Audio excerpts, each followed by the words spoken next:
बिस्मिल्लाहिर्रहमानिर्रहीम बिस्मिल्लाहिर्रहमानिर्रहीम। आज शहीद कश्मीर मकबूल भट्ट साहब का सेंट्रल जेल नई दिल्ली से एक दूसरा ख़त है जो उन्होंने 15 अगस्त 1981 को लिखा। मैं वो आपको मनवान पढ़ के सुनाई देता हूँ। अज़ीज़म मुज़फ़्फ़र राजा सलेमा सलाम मतनून सलाम मतनून। आपका नामा मोहब्बत 27 जुलाई चंद रोज़ कबल ईद उल फितर की सात शहीद के मौके पर मौसूल हुआ। यादावरी के लिए शुक्रिया।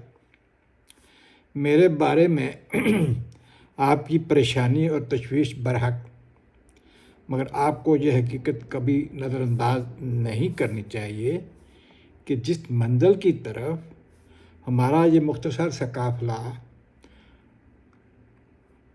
कारवां ज़्यादा पैमा है, इसकी हसूलियाबी इशार व कुर्बानी की आला व अरफा रवायतों की मतकाज़ी है।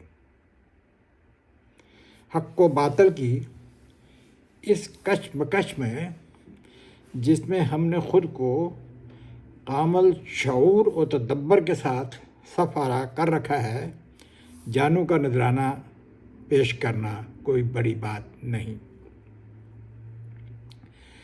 लैलाए आज़ादी के लिए मजनू का जनू उतना ही ज़रूरी है जितना हिफ्ज़े जाँ के लिए गर्दिशे खून। इंसानियत को भस्म करने वाले जुर्म जबर के अंगारों को ठंडा करने के लिए आतिश नमरूद में बेखतर कूदने की ज़रूरत हमेशा रही है और हमेशा रहेगी। भला ये कैसे मुमकिन है कि सलीब को बोसा दिए बगैर अंजील आगही के अवराक खुलने पाएँ। वो लोग जो सच्चाई और शर्फ इंसानी का शऊर रखने के बावजूद ज़्यादा हक़ में पेश आने वाली सोबतों और आजमाइशों से घबरा जाते हैं, जिनके कदम इसराए अमल में डगमगा जाते हैं, दरअसल इस लगन और इश्क की रुसवाई का सामान फराहम करते हैं जिसके वो बज़ाहिर मुद्दई होते हैं। ऐसे ही लोगों को खुदा की किताब में मग़ज़ूब अलैहिम वलद्दालीन के नाम से याद किया गया है। दुआ कीजिए कि अल्लाह ताला हम में से किसी को भी इंसानों के उस ग्रोह में शामिल न करे, आमीन। हक़ शनासी और खुदा परस्ती का दावा रखने वालों के लिए बेहतरीन ज़िंदगी वो है जो सच्चाई का शऊर हासिल करने और उस शऊर की रोशनी में इनफरादी इज्तिमाई ज़िंदगी की तज़ीन व आराइश में सर्फ हो, और बेहतरीन मौत वो है जो जुर्म व जहालत से इंसानों को नजात दिलाने के लिए की जाने वाली जंग में पेश आए।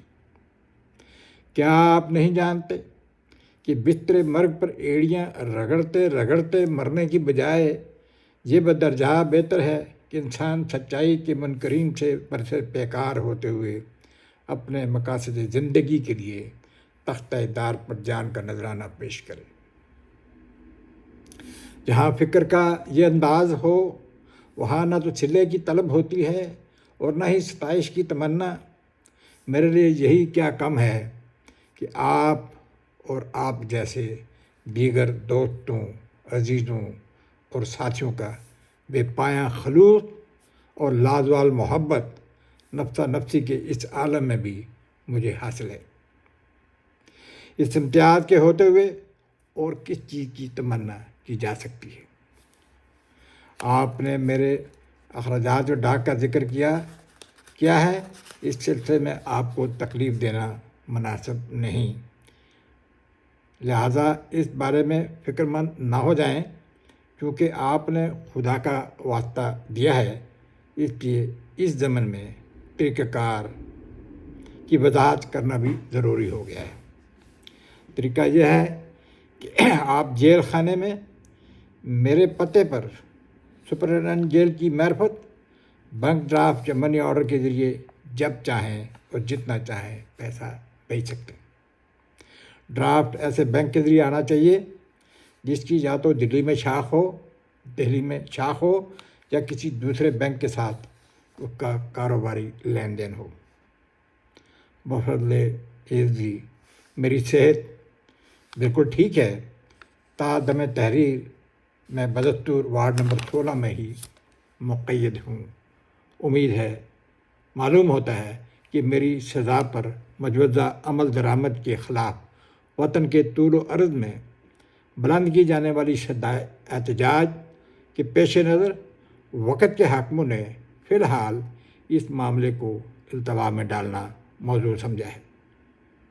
دیکھیے آگے یہ اونٹ کس کروٹ بیٹھتا ہے۔ دعا کیجیے کہ اللہ تعالیٰ آزمائش کے ان آخری مرحلوں میں مجھے صبر و استقامت کی دولت سے نوازے اور اس قدر توفیق عطا فرمائے کہ میرے پائے ثبات میں کسی قسم کی لغزش نہ آنے پائے۔ والسلام، آپ کے مخلص و محبت کا طلبگار محمد مقبول۔ اللہ